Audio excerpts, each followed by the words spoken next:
This is one of those episodes of Gintama to where we have a character trait from a character we've known for a very long time play a huge role in an episode.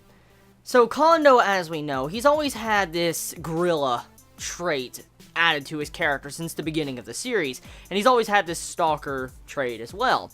And normally when you see a Kondo episode, you think of, a stalker. Like, he's probably going to act like a stalker and it's going to be a comedy episode. That's normally what you come to expect from Kondo episodes.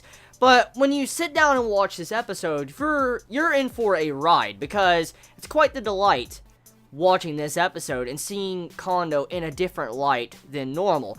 The first half of the episode was what I usually expect from a Kondo episode. It was comedy, it was very funny, getting to see it where we were introduced to, the main person of this episode, the ape man, or the thief, and seeing how to where Kondo is growing connected. There was a misunderstanding where Kondo was throwing rocks at Hijikata and then giving black eyes, and then that funny moment where Hijikata is like, "You're undercover, right? You're undercover, right?"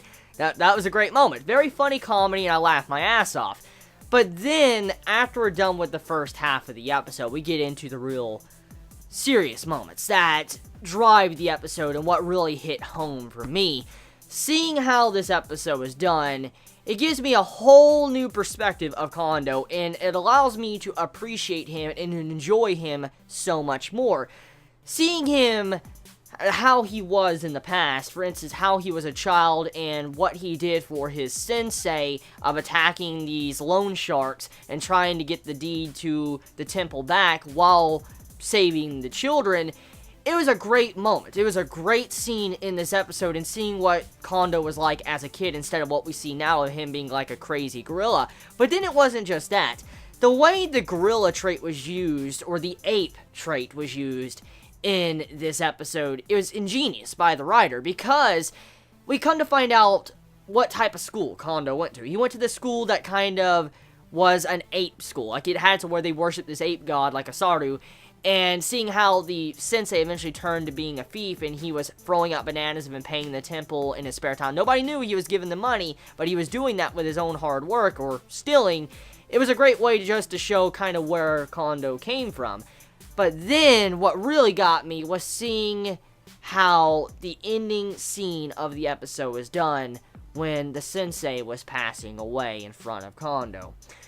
I sensed that the man was probably going to die, the way the episode was done. I figured the episode would have lasted a lot longer, actually. I figured this would have turned into an arc, 2 to 3 episode arc, but it wasn't. It actually was settled in one episode, which I need to compliment Gintama for being able to accomplish something like that, because not many manga, anime, literature, or live television shows or movies can accomplish such a feat in a short amount of time, to where you can grow close to a character in under a couple of minutes, and then you can feel bad for this character's passing when they do pass in a couple minutes after you meet them. And that's what this episode did. We were introduced to this character that was there to give progression to Kondo and allow him to continue walking forward as a person.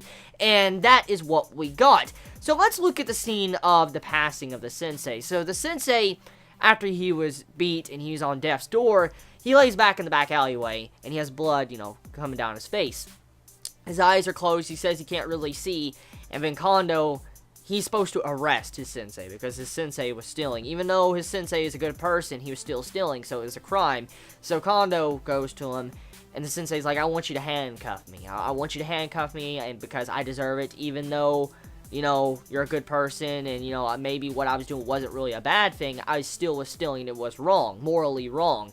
So, seeing how that was done, and then how he was asking, "Please do that for me before I would rather be handcuffed by you than anyone else," it was a great way to handle the episode. But then, when you see to where Kondo starts talking to him, and then the sensei talks back, and he's like, "I knew you wouldn't be able to be like a thief or that, because you can't steal. The way I taught you, your morals as a human being, you couldn't steal."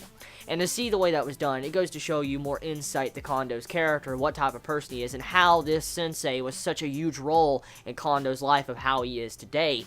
And then, when you see it to where Kondo starts talking to his sensei, and how they're somewhat similar, but they have their own different paths, It was like Kondo was giving advice or helping out his sensei, which is very ironic, because when you think about a teacher usually is the one to support the students. The teacher is there to give life lessons, help them out along their journey to where they can get where they can be. And then that's pretty much it. But that wasn't really the case. Kondo was paying back his sensei by coming back to help his sensei before his passing. That right there was fucking beautiful. Fucking beautiful. It was a beautiful way to end that little segment of the episode.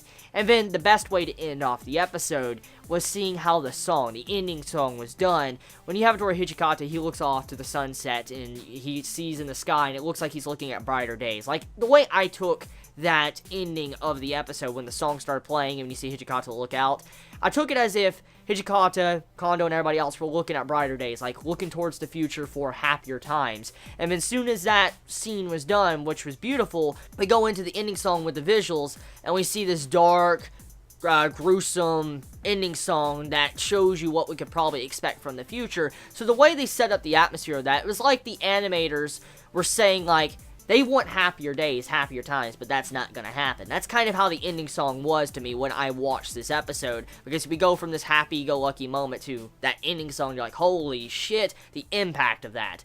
So yeah, tell me your thoughts in the comments below. How do you feel about this week's episode of Gintama? Did you enjoy it? Did you hate it? Let me know your thoughts in the comments below. Please be safe. Chibit.